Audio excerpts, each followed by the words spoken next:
We've got Commodore Kunle Olawunmi joining us here this morning. He's the head Department of Criminology and Security Studies, Christian University, Nigeria. Good morning, sir. Thank you for coming on today. Thank you very much for having me. Well, this is it's one of those blow your cheeks out moments, because lots of people, when they heard it, they just thought, no way, this can't be. But they just thought, well, in fact, some people thought it was fake news. Others thought, nah, maybe there could be some other explanation to this. And then the academy put up this press release saying, yes, it's been compromised. And here we are today. So details are emerging that raises more questions than answers at the moment. But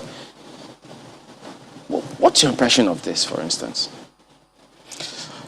Thank you very much. My impression, I think, is just the impression of every Nigerian at this point. This is an aberration. I mean, you don't attack Nigerian Defense Academy and kill officers and get away with it. Yeah.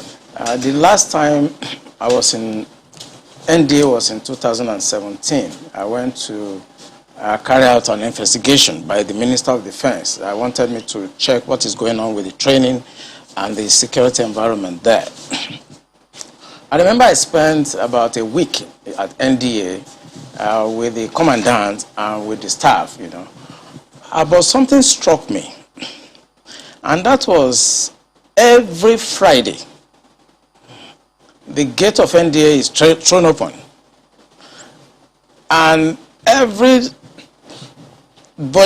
have access to come and pray in the mosques. And I want to actually enjoin journalists to go to all military formations across the country on Friday by 1 o'clock. You are going to see the same thing happening across all military formations, including Naval Training Command at Papa, including the division in Ibadan, including NDA, including Jaji. I was in Jaji in 1994 for my junior division. And every Friday, our gate is thrown open. And everybody comes in to pray in our mosques. Even though they have their mosque outside. If you go to defense headquarters, I serve at defense headquarters as the Deputy Director, Defense Administration between 2015 and 2017. Throughout my 2 years at defense headquarters, I received visitors only twice because of the strict security architectures at the defense headquarters. But every Friday, the gate of defense headquarters is thrown wide open for everybody to come in and do Jumat. That is the time the terrorists have the time to profile our security environment. Has that always been the case? It has always been the case. I've served the military intelligence for the past 35 years. It has always been the case. Our problem is religion and socio-cultural. I mean, people will expect me to come here and start talking about kinetics, about operation and so on. I've been an operational commander all my life. I've commanded warships, I've commanded troops, I've commanded men outside Nigeria and so on. But I'm not going to come to your station to discuss kinetics. The problem is not kinetics. In 2017, 2016,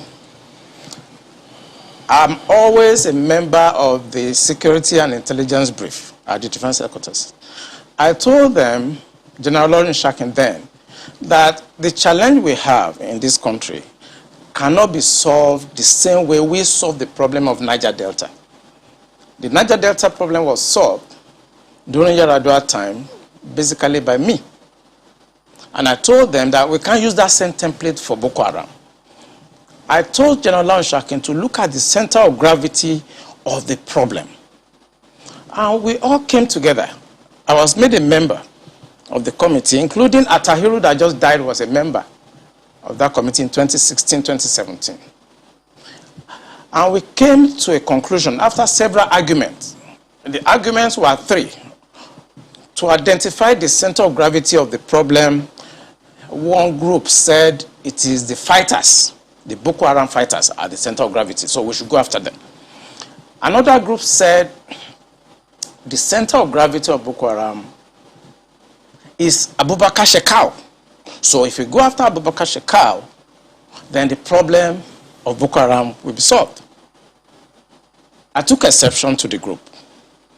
I said that is not the center of gravity of the problem of Boko Haram insurgency that we were having between that 2012 and 2017.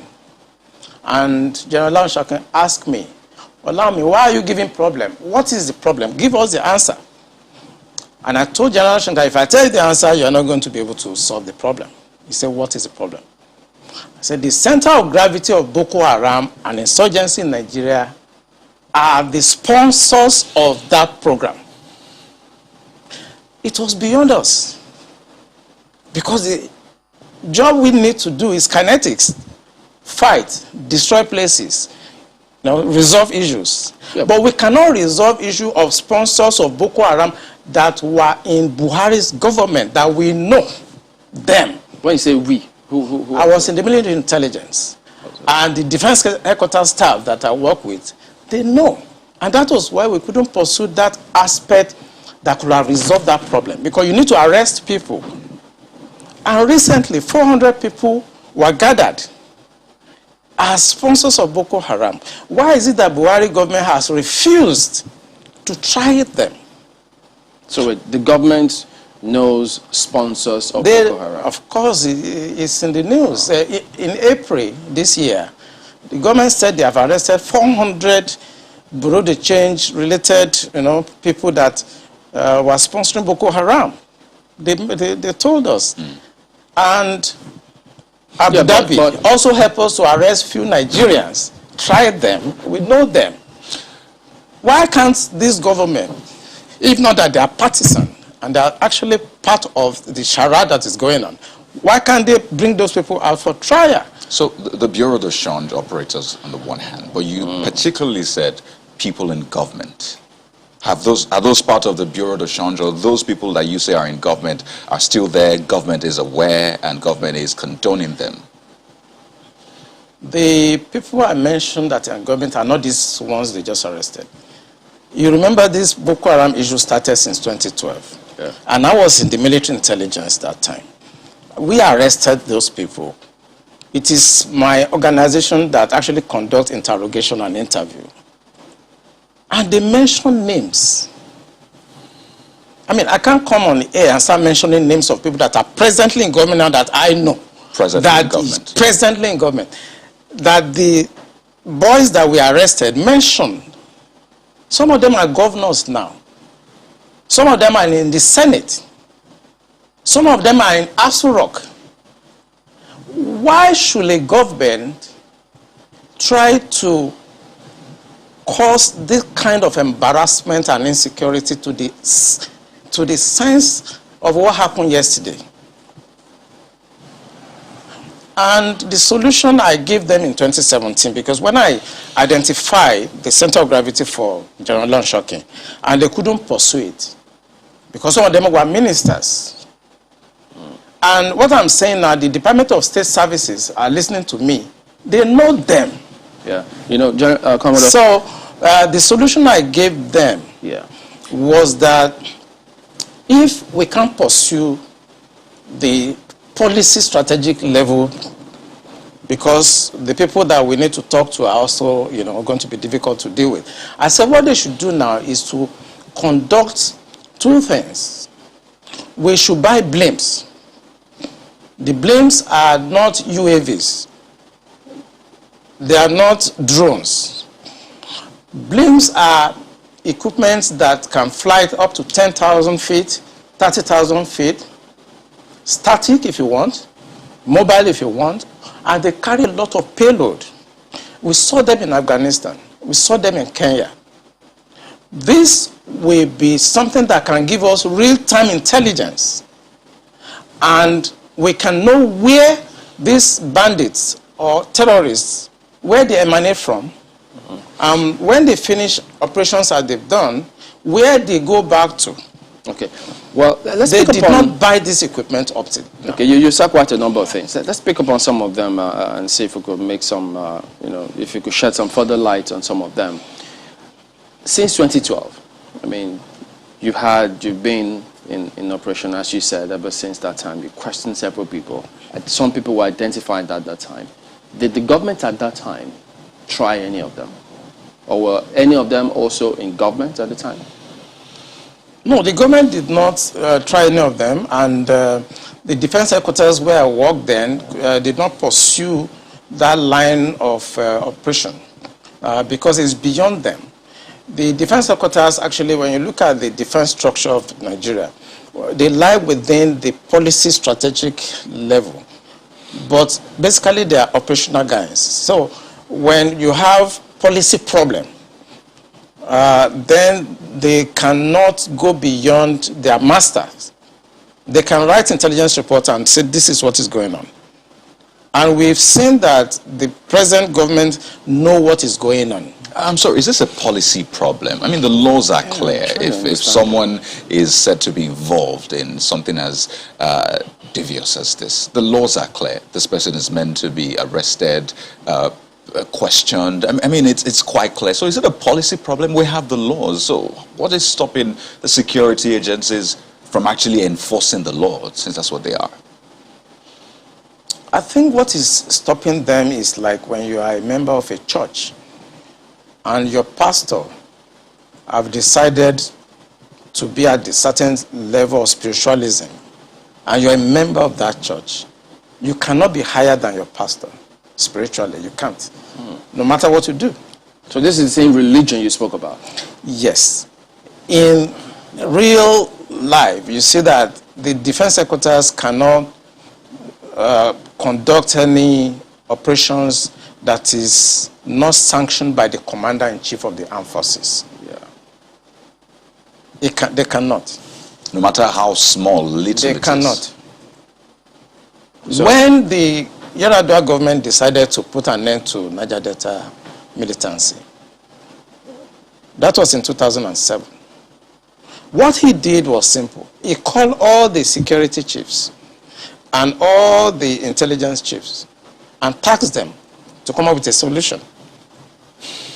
The Defense Intelligence Agency, the National Intelligence Agency, the Department of State Services were called with the Inspector General of Police and the Interpol to come up with the solution to the problem.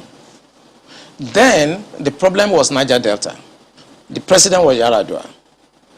He was dispassionate. He wanted to solve the problem. Within 6 months, we solved the problem. I remember I have to go to Angola to go and bring Herioka, and nobody in Nigeria knew what we did. All we know is that since 27, 28 that we conducted our operation under Yar'Adua, Niger Delta issue has remained manageable. This government does not want to resolve this problem. They are escalating it because of tribal and religious sentiments. when you say this government does not want to resolve it, don't forget the same government has purchased. In fact, they're going to induct the Sopeto Kano jet because of, the insecurity situation. They have, the president has had to change guards, as it were, as a result of people's clamor. I imagine if that was not in the thinking, why would you go that length to make some of the, some of the pronouncements, the meetings that have happened, the purchase, the change of guard and the rest? Why would they do all that if they don't want to sort this? Because that is not the solution. What you just mentioned is not the solution. When you have a problem at policy level, strategic level, operational level, when you have a problem, what you need to do is to identify the center of gravity of that problem and attack it. That's what you do. What they are doing is not attacking the center of gravity of the problem of Boko Haram and insurgency. So if the president is buying Super Tucano, is changing service chiefs, that is not the solution. We are looking at the wrong side. It's not kinetic. It's politics. Are you ruling out kinetic altogether? I can't rule out kinetic because so it's a spectrum. It's a spectrum, so you can't rule out something. But the center of gravity is what they should look at. And what is it? I'm saying it on this channel. It is the sponsor of Boko Haram and bandits. And speaking about the sponsors, you know, when you say the DSS, and yeah, they could be listening to you, but so they profile, part of their responsibility is to profile all of these persons before they either vie for elections or before, excuse me, they are nominated for any of these positions. Doesn't that happen? Don't they get intel and say, look, this and this is what we found, and then we don't think that this should proceed further? Doesn't that happen? It does. You know, when I worked with the DSS in 2007, because when Yaradua approved the operational order that we did, we now have to work together as a team. He actually forced all of us to sit down together and work together. I was surprised at the tremendous amount of information had by DSS.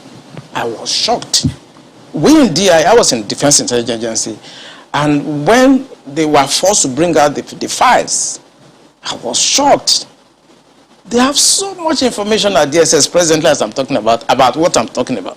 They have.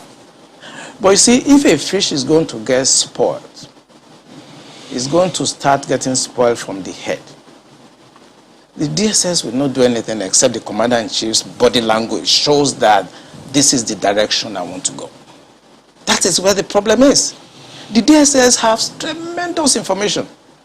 By the time 2023 is here and somebody take over and wants to undo some of this evil that I've seen in this country, you'll be surprised names that the DSS will bring out. They have the information. There's nothing I'm going to say here that they don't have. The defense headquarters have the solution for the kinetic aspect. They do. I'm not going to come here to advise them. I work with them and they're still there. The Chief of Naval Staff was in the intelligence with me. We were together in Defense Intelligence Agency. That's Vice Admiral Gambo. I know these people are good. They know what to do. It's not that they have problems. It has to do with politics, the sponsors, people that feel that this country should be Islamized. You know, assuming but not conceding that, that all of this is the case. So what is the end game? Because I imagine as a strategist, that's what you think about. So these things are happening. What is the end game? So why will this be allowed to fester? For what purpose? The end game for them, because we did, normally when you want to look at this type of challenges, what you do is that you go through what we call the intelligence circle. Okay? When you do the processing and you do the analysis before dissemination point, you discover that the end game for them is to just turn this country into like a Taliban type of country. And it's a mindset. And anything goes. In other words, 10% casualties, 20% casualties is allowed in trying to achieve the end game of Islamizing this country. That's for the terrorists, the bandits. It's not for the terrorists and the bandits, for the sponsors. Because I told you, and I will repeat on this channel, the sponsors of Boko Haram and the bandits are the problems. And defense headquarters, the army headquarters, the naval headquarters, the air force cannot do anything about that. Buhari has to do something about that. The Interpol has the list of those people that are sponsoring Boko Haram. I work with Interpol. They should ask, if they don't know, they should ask. The government of Dubai, they have the list of those people. During the trial of those people that were caught, names were mentioned. They have the list. The government also told us that they've arrested 400 sponsors of Boko Haram. Why should the government not try those people and bring peace and harmony and safety to this nation? Why won't a government do that? Those people that are going to harass cadets and officers in NDA, they live around the place. I know NDA very well. I was in Georgia, I was in NDA as young officers, and I know the area very well. They live around the place. So why can't you put up a blimp that can see what they are doing in real time and eliminate them? Why won't you do that?